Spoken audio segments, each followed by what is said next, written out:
All my life, I've tried to express myself in an authentic way, which hasn't come easily since childhood, since early years, and expressing myself truthfully and authentically as a person and also in my art and what I do as an actor. I feel like I'm constantly seeking to be more authentic and closer to who I really am. Why is it so difficult to reach authenticity? Personally speaking, I mean,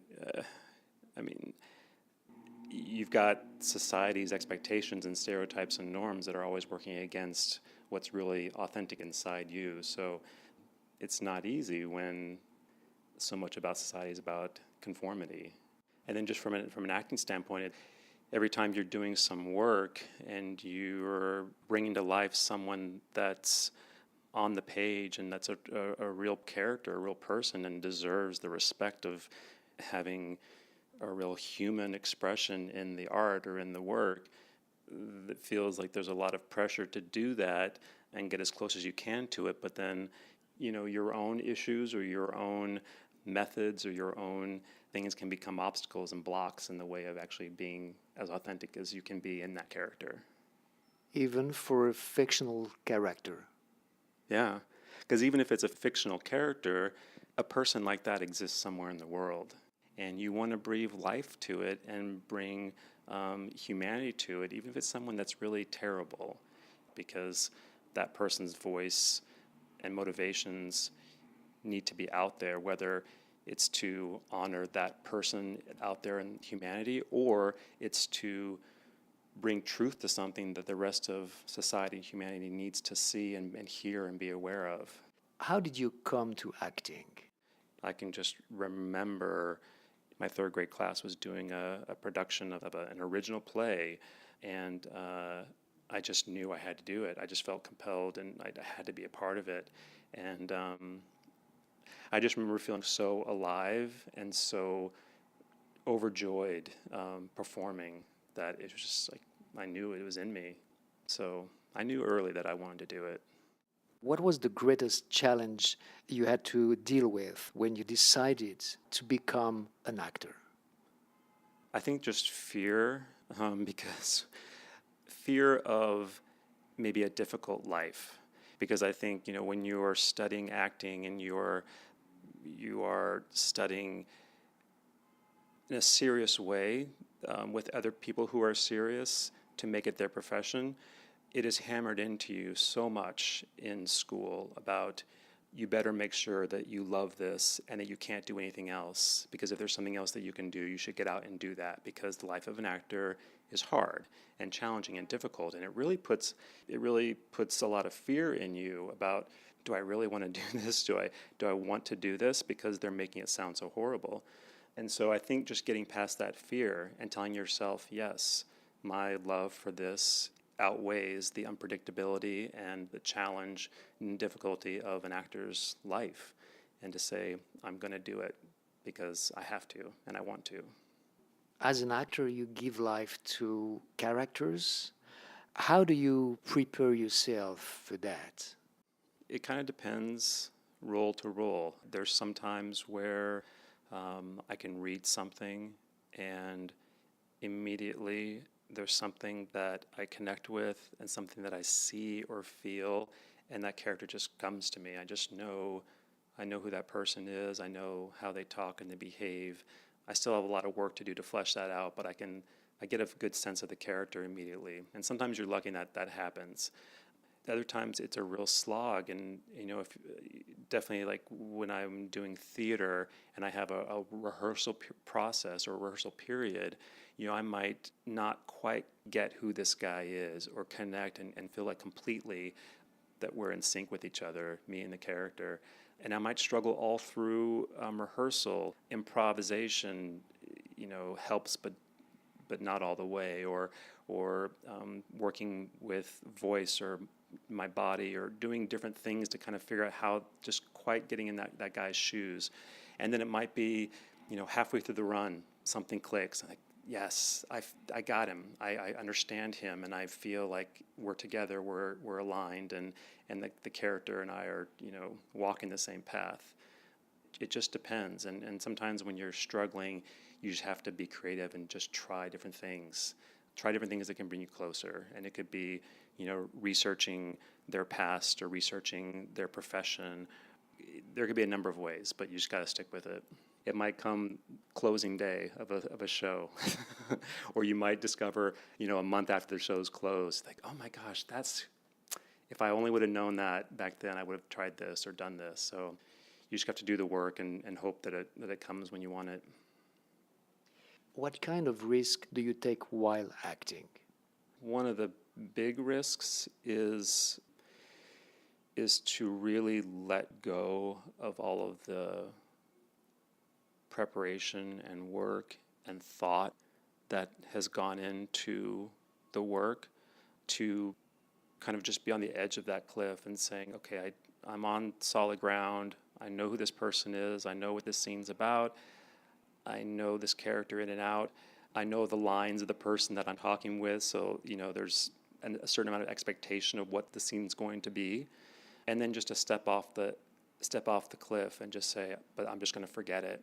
I'm going to step off the cliff, and whatever happens in that scene happens. Whatever the other person gives me, whatever their tone or behavior or mood is, whatever I'm feeling in that moment, to just forget everything and just be in the moment. And it's scary. It's like you're not sure what's going to happen. You're not sure are things going to follow your plan or whatever. It's risky, but that's where the excitement is, and that's where the truth in the work is. And I won't claim to say that I do it all the time, but it's certainly like the aspirational place to be. How would you describe truth in this matter? It's along those same lines of being completely in the moment, because, you and I sitting here talking, we didn't plan out what we're going to say next and the next moment. It's just going to happen. So the truth is just me reacting to what you ask and what our faces and our bodies are saying to each other. And that's truthful because it's happening in real time without a plan. It's just happening. And that's where you want to get to within the acting, I believe, is that with all the planning and all the scripts and the words that you're expected to say, that what's happening moment to moment is what's happening between two human beings, or it's happening as if it's creating life for the first time. While acting, do you have sometimes an intuition of playing the truth of your character? To be honest, when I feel like I'm really in that sweet spot of being truthful and authentic, I don't really know what's happening. I will, after that scene is over, or the play is over, or the shoot's over, I will say, that felt really good. I can't really recall what happened. It's almost like an out-of-body. If I can remember specifically, then I was probably thinking throughout and not moment to moment and being truthful. So that's when I know. It's after, when I feel like I can't quite recall what just happened. Then that's a good thing. I'm thinking about authenticity. Is acting a therapy for you? I think it can be. I mean, it's a job, it's work, and it's not something where you necessarily go in saying, I need to work out this issue, so I'm going to do this character in this play to work through this personal issue. But I think that sometimes, and I found this, that sometimes in a weird way that your work mirrors what's going on in your personal life. And so sometimes, without consciously doing it, that you learn something from the character that you're portraying or your work that you're doing. It maybe enlightens you and brings to light some part of your personal life that maybe you're not able to see on your own. I think for me, my life and my work is separate, but sometimes there's some bleeding, and you think about how authentic you are as a person, or were you just playing in that moment. I don't necessarily think that it necessarily means that I find myself acting a lot, but that there's different pieces of yourself that come out and maybe surprise you, and it makes you think about, sometimes it makes you think, well, who's the real you? Did you experience to delve too deeply into roles?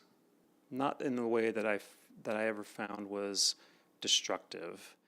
what I have had experiences of being connected with a character and falling in love with that character in a way that I felt like I understood who they were as a human being, that when that production's over, when that shoot's over, I feel a little bit of a depression, almost as if I've had to like say goodbye to that person, or that person is now has passed in a way, that we're no longer together, no longer that person's no longer in my life, and I feel like there's maybe a little bit of a depression about letting that character go, and letting that story go. Like a mourning? I think a little bit like a mourning, and it especially happens with people with characters that are very vulnerable. That I find I develop, an affection and a respect for that vulnerability and their pain. And so when you're together and you're acting, you're performing, it's you're bringing a voice to that person, and it is maybe like mourning that character, mourning that the life of that character as I brought it to life is over. Is there a specific New York spirit for you?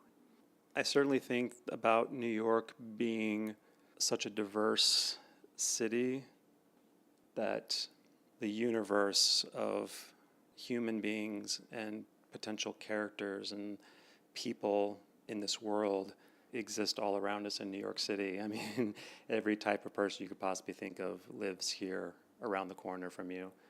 New York gives you those paints to work with. So I think that's part of it. And I think also I think New York City can be a tough place to live. And so I feel like there's a spirit of resilience and adventure, people really going after their dreams or what they want in a city that can be really tough and noisy and competitive and crowded. We're fighting through. There's a fighting spirit there. I'm gonna leave the space for 5-6 minutes. You keep the microphone, and please add whatever you want to add to the interview. Okay. I rarely have conversations like this, so you asked really wonderful questions, as I would expect, so thank you, Forrest. I guess I should say on record, and probably it's reiterating what I said to you when I first came in, is for me anyway, talking about acting and talking about my process or how I see it still after acting for 20 years is not something that is completely crystallized in my head. There's a lot of mystery that's part of my process and part of how I see myself as an actor. And sometimes I feel that with every new project, it's like I'm starting from scratch. And I think one of the big lessons for me over the years, and I'm still learning it, is that there's no right way and there's no recipe. And that maybe that kind of unpredictability might be a little bit scary. It is scary, but I think it's just kind of part of the way that it works, at least for me.